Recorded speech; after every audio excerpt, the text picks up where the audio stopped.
भाइयों बहनों, नमस्कार, आदाब, सत श्री अकाल। आप सबका हमारे यूट्यूब चैनल न्याय भारती 1947 पर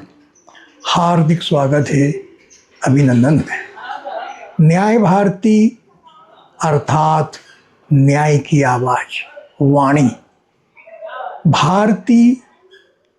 ज्योति को भी कहते हैं, ज्ञान की देवी सरस्वती को भी जो है भारती कहता है। तो भाइयों बहनों, ये है न्याय भारती, यानी कि न्याय की वाणी या न्याय की ज्योति। इस चैनल का उद्देश्य जो है वो विधि के माध्यम से जो है व्यक्तित्व का निर्माण करना, और हमारे व्यक्तित्व में जो हमारा व्यक्तित्व का जो निर्माण हमारे विचार से, कर्म से, है ना, व्यवहार से, आचरण से होता है, उस व्यक्तित्व में जो है वो न्याय भारती यानी न्याय की ज्योति को प्रज्वलित करना है।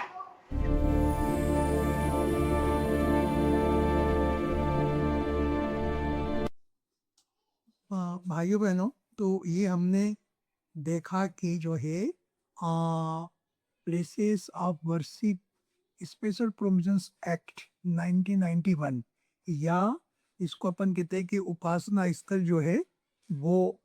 उपासना के स्तर विशेष प्रावधान अधिनियम 1991 के जो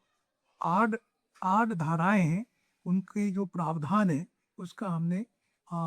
जो है एक संक्षिप्त जो है विवेचन किया। अब हम ये देखते हैं कि इस अधिनियम के संबंध में माननीय उच्चतम न्यायालय के न्याय दृष्टांतों में क्या कहा गया है, या माननीय उच्चतम न्यायालय ने जो है अपने न्याय दृष्टांतों में इस अधिनियम के जो उद्देश्य जो है उसके संबंध में क्या कहा है। तो इस संबंध में जो एक महत्वपूर्ण न्याय दृष्टांत, तो वही जैसे हम कहते हैं राम जन्मभूमि बाबरी मस्जिद का जो मामला है, उन 1919 का, तो सॉरी 2019 का, तो ये इसकी ये जो है इसे हम क्या कहते हैं, वैसे ये मोहम्मद सिद्दीक, हालांकि ये डेट था फ्लू एलार्स वाला है, वर्सेस महन सुरेश दास, ये 5 केस की बेंच का जो है, इसमें जो है ये इस एक्ट पर जो है, हालांकि ये इस पर कोई मतलब कोई इश्यू नहीं था इस एक्ट का, हाँ, और इस पे कोई लेकर कोई आर्गुमेंट्स भी जो है ये बेंच के समक्ष नहीं हुआ था, तो भी जो है 5 केस। अब एक चीज खैर आप सबको पता होगा कि ये जो राम जन्मभूमि बाबरी मस्जिद वाला जो निर्णय है वो 5 जजेस की बेंच का अवश्य, लेकिन किस जज ने कौन सा पोर्शन उसका ऑथर किया लिखा है ये उसमें उल्लेख नहीं है। मतलब किसी भी जज ने ये उल्लेख नहीं किया है न्यायमूर्ति ने कि उन्होंने कौन सा पोर्शन लिखा है। तो ये एक प्रकार से जो हमें ये स्पष्ट नहीं होता है कि कौन सा पोर्शन जो है इस न्यायमूर्ति द्वारा इसमें उसको लिखा गया था। तो भी जो है इसमें काफ़ी इसका जो है प्रोविजंस जो है कुछ से वो 13 जो है उसके, वो उन 13 में जो है इस पर काफ़ी जो है वो चर्चा इसके लिए शायद की गई क्योंकि ये एक्ट में जो है वो बाबरी मस्जिद को और ये उसका जो राम जन्मभूमि वाले मामले में एग्जाम रखा गया था। तो और ये चूंकि एक हिस्टोरिकल मामला जो था, एक इतिहास की एक जो भी कहना चाहिए कि विवाद था या इतिहास की जो गलती थी उसको दुरुस्त करने का एक जो प्रयास था, तो शायद इसके परिप्रेक्ष्य में जो है ये जो बाबरी मस्जिद वाला जो निर्णय था उस पर काफ़ी इस पर जो है अच्छी तो है एक विवेचना जो है इस अधिनियम को लेकर की गई है। और इसका जो मेन जो चीज़ है वो एक प्रकार से सार में हम ये कहें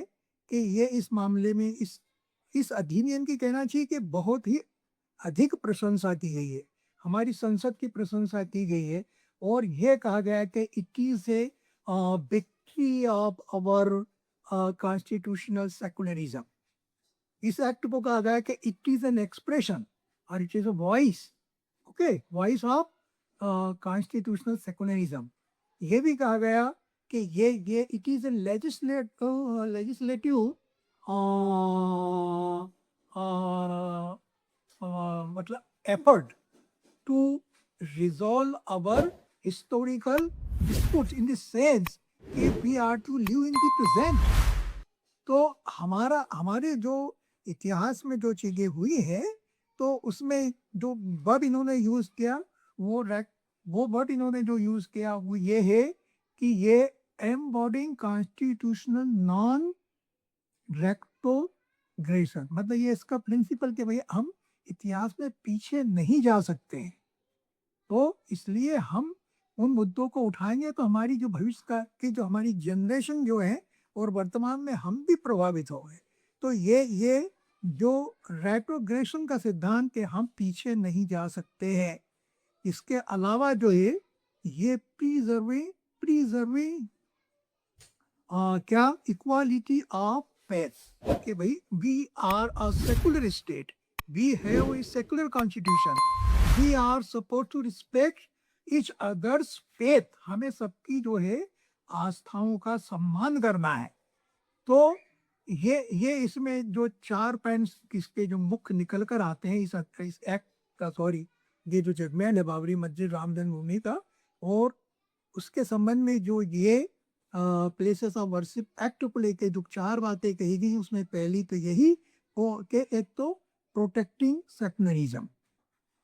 है ना, कि हमें जो है अपने धर्मनिरपेक्षता की जो है उसको सुरक्षित करना है। दूसरा जो है वो प्रिजर्विंग इक्वालिटी ऑफ फेथ की है, और इसमें जो embodying constitutional non non retrogression, और इसके अलावा एक preventing historical wrongs from becoming instrument of present conflicts, कि जो हिस्टोरिकल रॉन्ग्स जो है वो हमारे वर्तमान विवाद ना बने। तो ये जो चीजें जो थी इस जो है निर्णय में कही गई है। और ये भी कहा कि the court stated that the law is intrinsically woven into the obligation of a secular state and represents a commitment to the equality of all religion। तो ये इसकी जो है अगर आप सेक्शन जो है अपन उसको 80 से ही 88 तक की कापी इसमें जो वो है पेजेस जो है उसमें इसका उल्लेख है, और उसमें 2 बातें हैं कि we are to protect our secularism, और this act is to protect our secularism, and secondly we can't go behind the history, मतलब वहाँ जाके हम जो इतिहास में जो भी अच्छा हुआ है बुरा हुआ है हम उसको आप सही नहीं कर सकते भाई। तो हमें जो है इसीलिए इस एक्ट में जो है ये कह दिया गया कि जो प्लेसेस आप वर्षित जो है वो 15 अगस्त 1947 की जो उनकी स्थिति है, जो मंदिर है तो मंदिर रहेगा, जो मस्जिद है तो मस्जिद रहेगी, और उसके रिलीजियस कैरेक्टर में कोई चेंज नहीं होगा। इसके बाद जो अब क्या हुआ, जो विवाद तो इसके एक्ट के बाद भी हुए, और जब कुछ जैसे आपका खासकर काशी का जो मामला था, उस काशी के मामले में वो वहाँ तो वो डिस्प्यूट पहले बहुत पहले निपट चुका था, और शायद उसमें कहते हैं कि आपसी समझौते से उनके बीच बहुत पहले 66 के आसपास हो चुका, लेकिन फिर वो एक नया दावा वहाँ पे जो है वो लगाया गया। उस दावे में जो है वो एएसआई से जो है वो सर्वे की बात कही गई। सर्वे के लिए एप्लीकेशन जो थी वो तो वहाँ पर जो था वो सर्वे का ऑर्डर जो था वो ट्रायल कोर्ट ने कर दिया। अब वो सही गलत वो एक अलग मैटर है, लेकिन वो ऑर्डर जो है वो सीधे शायद ये लोग जो थे सुप्रीम कोर्ट पहुंच गए, जो ज्ञानवापी मस्जिद वाले जो लोग थे, और लेकिन सुप्रीम कोर्ट ने कहा कि आप पहले हाई कोर्ट जाइए, और वहाँ पे तो फिर वो वापस हाई कोर्ट आए, तो हाई कोर्ट ने जो था वो ट्रायल कोर्ट का जो ऑर्डर था उस ऑर्डर को जो था वो मेंटेन रखा। तो फिर ये लोग वापस ज्ञानवापी वाले ये जो थे वापस सुप्रीम कोर्ट आए, और सुप्रीम कोर्ट ने जो केस था अंजुमन इंतजामिया मस्जिद कमेटी वाराणसी वर्सेस राखी सिंह, व अन, ये SLP नंबर था 168,776/2023। इसमें जो है ऑर्डर जो इन्होंने दिया, बेंच जो थी, वो बेंच में अब CGI जो चंद्रचूड़ जो साहब थे, है ना, और इसके अलावा JB पारदीवाला और जस्टिस मनोज मिश्रा, इन तीनों न्यायमूर्ति गण की बेंच ने जो है 4/8/23 को जो था वो इन्होंने वो हाई कोर्ट इलाहाबाद का जो ऑर्डर था, जो confirming the trial courts order as to SI survey in the spirit of religious place mosque, Gyanvapi mosque, तो उसके संबंध में जो है इन्होंने भी जो है सुप्रीम कोर्ट ने जो है उस ऑर्डर को जो है मेंटेन रखा। अब इसमें क्या करा इन्होंने कि while adjudicating disputes surrounding the Gyanvapi Mass in Varanasi, the court clarified that the act does not strictly bar ascertaining true religious character of place of worship.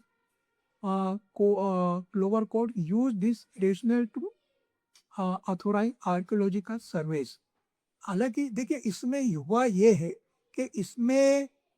जो है सुप्रीम कोर्ट ने इलाहाबाद हाई कोर्ट का जो order था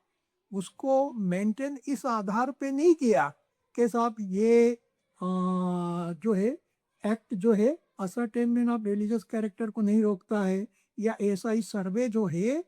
ये जो section 3 और 4 को वायलेट नहीं करते। इस आधार ये this were oral observation, this were not this facts, this words are not in the order passed by Justice YD Justice Chandrachud DY Chandrachud। तो असल में जो है इसमें जो सुप्रीम कोर्ट का जो ऑर्डर था वो सिंपलिसिटर ये था कि उन्होंने कहा कि सर्वे जो है ये आप करेंगे विदाउट एक्स के विषय में तो कोई तोड़ फोड़ नहीं करेंगे, है ना, और ये कोई without any destructive no invasive act ऐसा कुछ नहीं देंगे। वजू खाना था वो छोड़ दिया। तो इसलिए जो है क्योंकि इसमें कोई ऐसी बात नहीं थी, इसमें जो था सिर्फ इतना ही कहा कि हम इसमें कोई ऐसी चीज नहीं पाते कि इस जो हाईकोर्ट का जो ऑर्डर है उसको स्टे किया जाए, या उन्होंने वो ASI सर्वे का जो ऑर्डर है उसको किसी मतलब जो है मतलब उस पर एक्ट के रिव्यू में जो है ऑर्डर में कुछ नहीं है। ओरल ऑब्जर्वेशन जरूर कहा जाता है कि ये इसको लेकर ओरल ऑब्जर्वेशन थे, लेकिन रिटर्न ऑर्डर में कुछ नहीं था। हालांकि ये जो ऑर्डर था,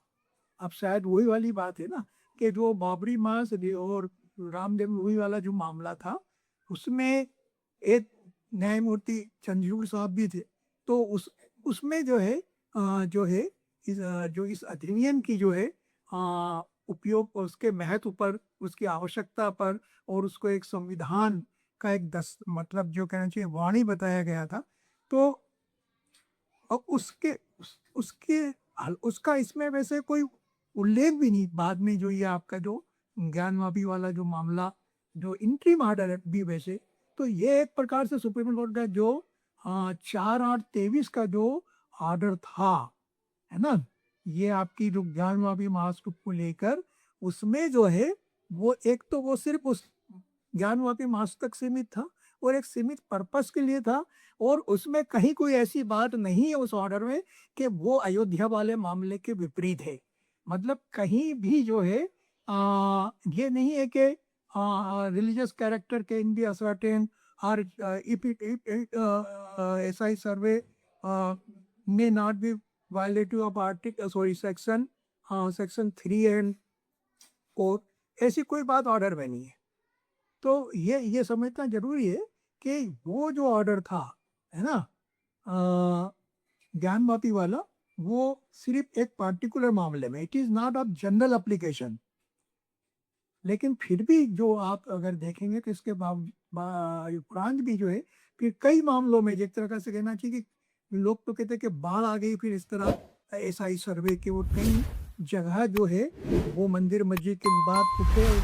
दावा लगने के साथ ही जो है वो एसआई सर्वे का जो है, हालांकि ये भी अपने आप में ही गलत था। पहली बात जो को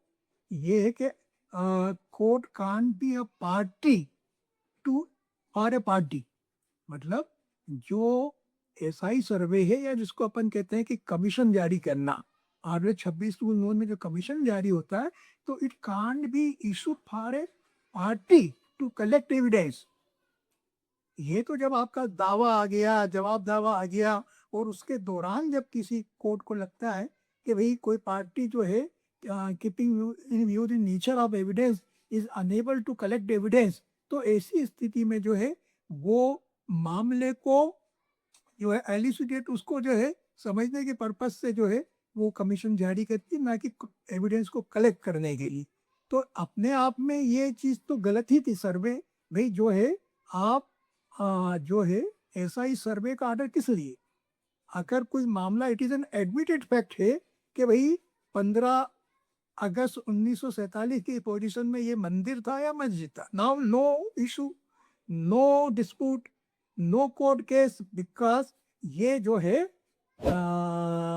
जो देगर सिलिंग को, सॉरी, जिसको कहते हैं ना कि अपन एक निश्चित तारीख तय कर दी है ना, वो निश्चित तारीख जो है, अब इस तारीख को जो जो रिलीजियस जो प्लेस ऑफ वर्शिप का जो रिलीजियस कैरेक्टर जो है वो एज इट इज रहेगा। तो ऐसी स्थिति में तो किसी सर्वे की कोई आवश्यकता ही नहीं होती। और वो भी देखा जाए तो सर्वे फिर एक प्रकार से जो एसआई एक्ट जो है उसके भी प्रावधानों के विपरीत है। खैर, अब जो भी है ये चीजें हुई, इसके बाद जो एक तरीके से कहना चाहिए कि ये जो आपका प्लेसेस ऑफ वर्शिप एक्ट जो था, इसका एक प्रकार से कहना चाहिए कि बिल्कुल इसको मरणासन कर दिया जाए, मतलब इसकी धज्जियां उड़ा दी गई। अब इसके बाद फिर क्या हुआ कि ये जो एक्ट था, इस एक्ट को जो है वो उसकी संवैधानिकता को भी चैलेंज किया गया। तो ये संवैधानिकता को जो है एक वो आपके अश्विनी उपाध्याय, एक एडवोकेट है, सुप्रीम कोर्ट एडवोकेट, उन्होंने इसको चैलेंज किया था। तो उनकी रिट पिटीशन जो है 1246/2020 में, Ashwini Kumar versus union of India, उसमें जो है उस समय जो सीजेआई थे संजू खन्ना था, तो उनकी बेंच ने जो है वो इस मामले में जो है फाइनली तो उसको डिसाइड, जो कॉन्स्टिट्यूशनलिटी जो है उस पर कोई अंतिम निर्णय तो हो नहीं पाया। तो उन्होंने pending the final decision on constitutionality of the act, ये एक इंट्रीम ऑर्डर उन्होंने जारी करा था। वो इंट्रीम ऑर्डर उन्होंने जारी करा था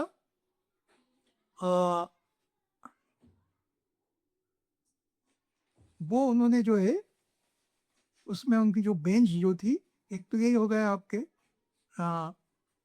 जो संजीव खन्ना साहब थे, दूसरे पीवी संजय कुमार थे, और तीसरे थे केवी विश्वनाथन। तो इन्होंने कुछ 2-3 बातें पी कि भाई सूट्स में भी fight but will not be registered, एक चीज तो इन्होंने ये कही। दूसरी उन्होंने कहा कि नो इंट्रीम और final order will be passed on will be passed in the case